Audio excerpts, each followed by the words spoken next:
तुमचा या सगळ्या प्रचार यंत्रणेमध्ये आरोप प्रत्यारोप झाले, आघाडीवर झाले, तुमच्यावर आरोप झाले, तुमचा विजय झाला, तुम्ही काय सांगता याबद्दल? हा माझ्या एकटीचा विषय नाही. नमस्कार सर्वप्रथम, हा माझ्या एकटीचा विजय नसून या मतदारसंघात सगळ्या कार्यकर्त्यांपासून नेत्यांपर्यंत, सामान्य कार्यकर्त्यांपर्यंत या सगळ्यांचा विजय आहे.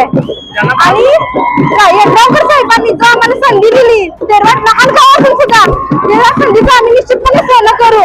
आणि हा विकासाची 5 वर्ष अविरत चालू राहील मी तुम्हाला आश्वस्त करते. आणि थँक्यू, धन्यवाद. मतदारांनी तुम्हाला मत देऊन विजय संपादन केला, मतदारांनी मतदान देऊन तुमचा विजय संपादन केला. मतदारांना तुम्ही काय सांगता?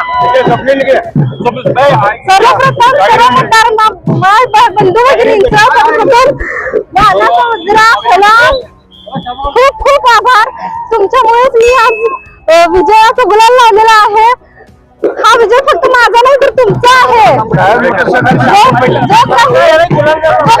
विश्वास ठेवला आहे आणि सर्वात मोठं सहकार्य आमच्या शंकर काकांनी केलेलं आहे.